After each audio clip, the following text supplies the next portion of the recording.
शिव बाबा याद है ना। ओम शांति। सुनते हैं आज प्यारे बाप दादा के 18 अप्रैल 71 के मधुर महावाक्य। आज की अव्यक्त वाणी का टाइटल है मन के भावों को जानने की विधि तथा फायदे। आज की अव्यक्त मुरली में बाप दादा ने सर्विस की सफलता जल्द कब निकलेगी, एक तो ये चीज़ स्पष्ट की। दूसरा, बाबा ने बहुत सुंदर रहस्य स्पष्ट किया कि दुनियावी महान आत्माओं का सिर आपके समक्ष कब झुकेगा। और तीसरा, बाबा ने कहा प्रकृति दासी कब बनेगी। और महान आत्मा के ऊपर आज बाबा ने बहुत कुछ बताया, महान आत्मा के क्या क्या लक्षण हैं। तो आओ सुनते हैं मन के भावों को जानने की विधि तथा फायदे। 18 अप्रैल 71।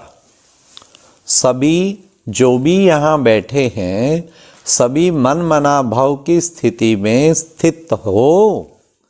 जो स्वयं मन मना भाव की स्थिति में स्थित हैं, वह औरों के मन के भाव को भी जान सकते हैं।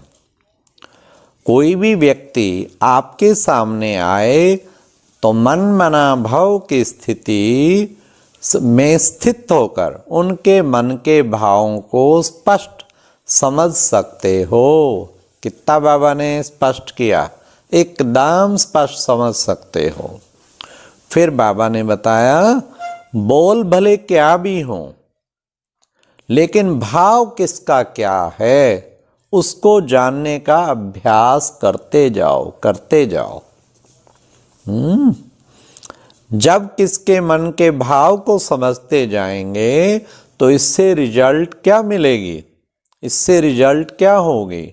हर एक के मन के भाव को समझने से उसकी जो चाहना है, उनकी अथवा प्राप्ति की इच्छा है, उसको वही मिलने से क्या होगा। बाबा ने कहा फिर क्या होगा, आप जो उनको बनाना चाहते हो ना, वे बन जाएंगे। अर्थात सर्विस की सफलता बहुत जल्दी निकलेगी। तो क्योंकि उनकी चाहना प्रमाण उनको प्राप्ति होगी। हाँ, चाहना प्रमाण प्राप्ति हो गई ना, इसलिए फिर सर्विस की सफलता बहुत जल्द मिलेगी। जो गायन है कि प्रकृति दासी बनती है, वह क्या सतयुग में होनी है क्या। सतयुग में तो ये मालूम ही नहीं पड़ेगा प्रकृति के ऊपर विजय प्राप्त करने से प्राप्ति हुई है। लेकिन अभी जो इतना पुरुषार्थ करते हो प्रकृति के ऊपर विजयी होने का, उस पर विजय का फल व प्राप्ति श्रेष्ठ जन्म में ही देखेंगे। इसी जन्म में प्रकृति पे विजय प्राप्त करने का फल, प्रकृति आपके सामने आपको अधीन नहीं बनाएगी, लेकिन अधिकारी बनकर प्रकृति के कर्तव्य को देखेंगे। अधिकारी की सीट पे सेट होंगे ना। ऐसा बनने के लिए क्या करना पड़े। बाबा ने कहा तीन बातें, रूहानियत, रुहाव और रहम दिल का गुण हो। यह तीनों ही बातें प्रत्यक्ष रूप में स्थिति में, चेहरे में, सर्विस अर्थात कर्म में दिखाई दें। कौन सी तीन बातें? रूहानियत, रुहाव और रहम दिल का गुण। तो बाबा ने कहा तीनों ही दिखाई दें, तब समझो कि अब सफलता हमारे समीप आ रही है। तीनों ही साथ में चाहिए। अभी क्या होता है सुनिए, अब बाबा क्या कहते हैं। अगर रहम दिल बनते हो तो जो रहम दिल के साथ साथ रुहाव भी दिखाई दे, ये दोनों साथ नहीं दिखाई देता। या तो रहम दिल या तो रुहाव का गुण दिखाई देता है, रुहाव के साथ रूहानियत भी दिखाई दे, तीनों का साथ प्रत्यक्ष रूप हो। सर्व आत्माओं से श्रेष्ठ महान आत्मा हूं।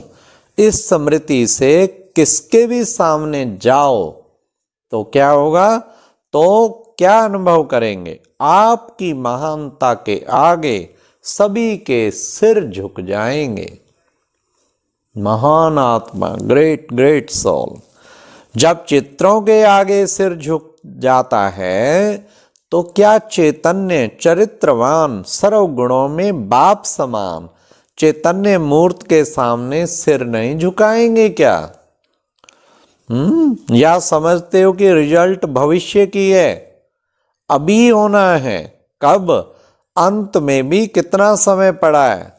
अगर झुककर झुकाया तो क्या बड़ी बात है।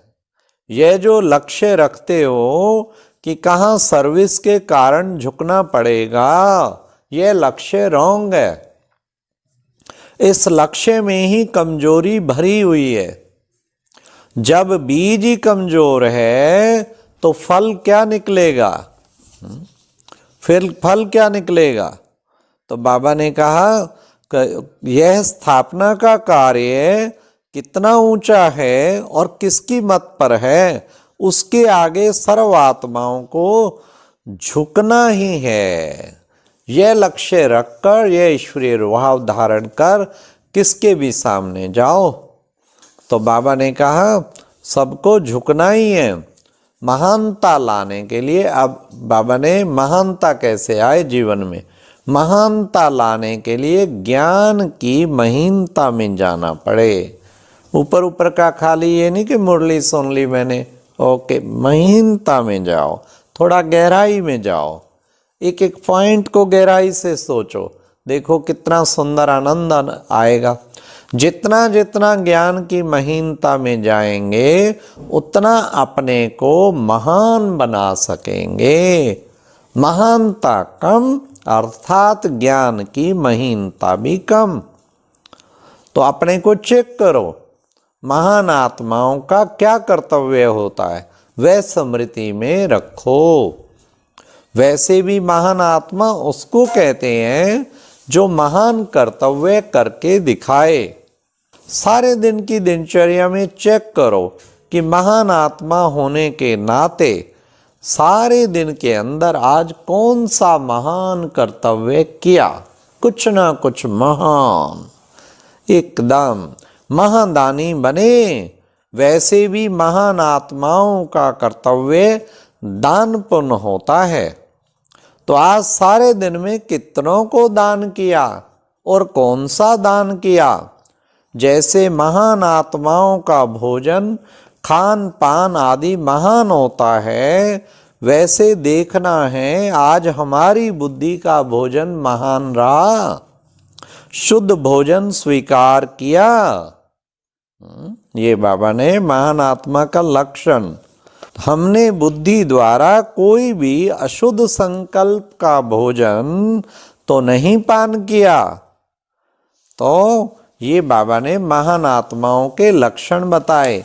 ऐसे आप चेक करो, बाबा ने कहा अपने आप को चेक करो कि महान आत्मा के हिसाब से आज के दिन कोई को भी दुख दिया व लिया तो नहीं। जिसको सुख देंगे उसके अंदर से आपके प्रति आशीर्वाद निकलेगी। तो यह है पुण्य का काम। आप अपने आप को डबल अहिंसक कहलाते हो ना। तो चेक करो क्या आज के दिन में किसी भी प्रकार की हिंसा तो नहीं की। अब सुनिए बड़े ध्यान से, हिंसा कौन सी है बाप दादा स्पष्ट कर रहे हैं। अगर कोई शब्द द्वारा किसकी स्थिति को डगमग कर देते हो तो यह भी तो हिंसा हुई।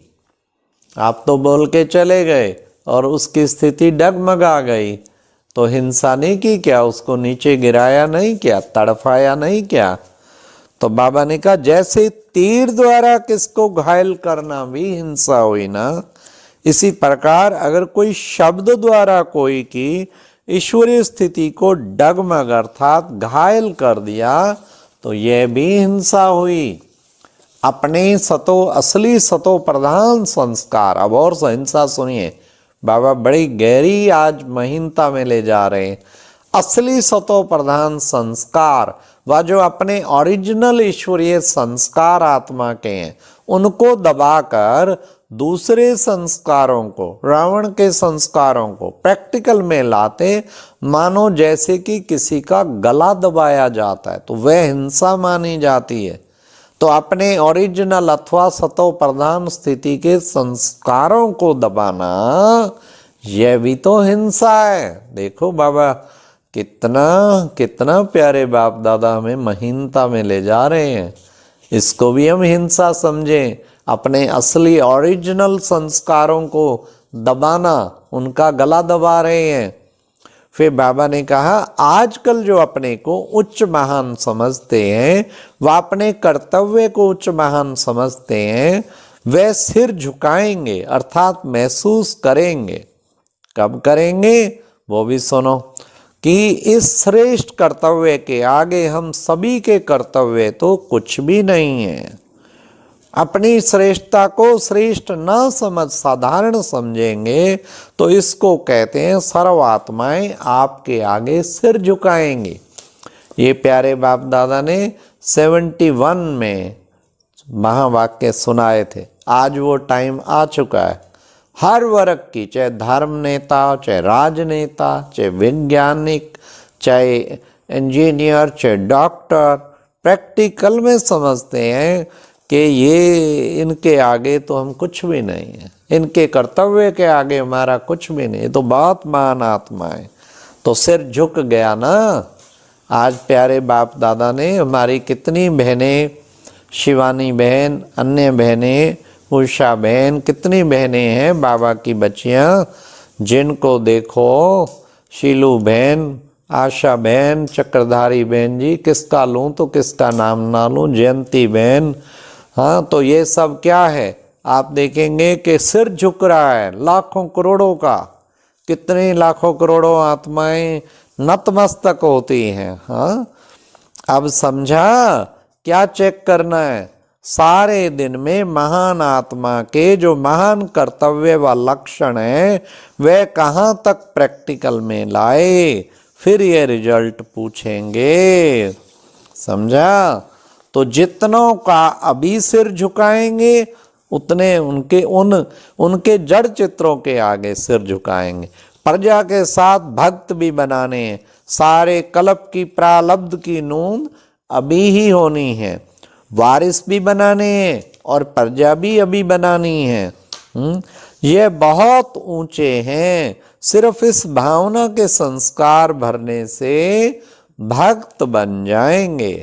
तो भक्त भी अभी बनाने हैं। अभी तक तो प्रजा बनाने की मेहनत कर रहे हो।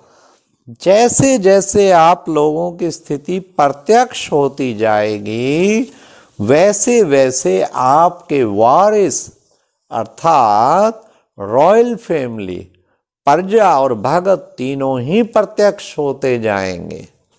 अभी तो मिक्स है। क्योंकि बड़े सुंदर बाबा ने रहस्य दिए, स्पष्ट किया, क्योंकि अभी आपकी स्थिति ही फिक्स नहीं हुई है, इसलिए यह भी मिक्स हो जाते हैं। फिर प्रत्यक्ष दिखाई पड़ेंगे। आप महसूस करेंगे कि ये भक्त हैं। यह भी महसूस करेंगे क्योंकि त्रिकालदर्शी का गुण प्रत्यक्ष हो जाएगा। तो अपनी भी तीनों काल की प्रारब्ध को स्पष्ट देख सकेंगे। दिव्य दृष्टि से नहीं, प्रत्यक्ष साक्षात्कार करेंगे। अच्छा, महानता लाने के लिए ज्ञान की महीनता में जाना है। जितना जितना ज्ञान की महीनता में जाएंगे, उतना अपने को महान बना सकेंगे। महानता कम अर्थात ज्ञान की महीनता का अनुभव ही कम। अच्छा, ओम शांति। यह एक बहुत अच्छी वीडियो भी जरूर देखें।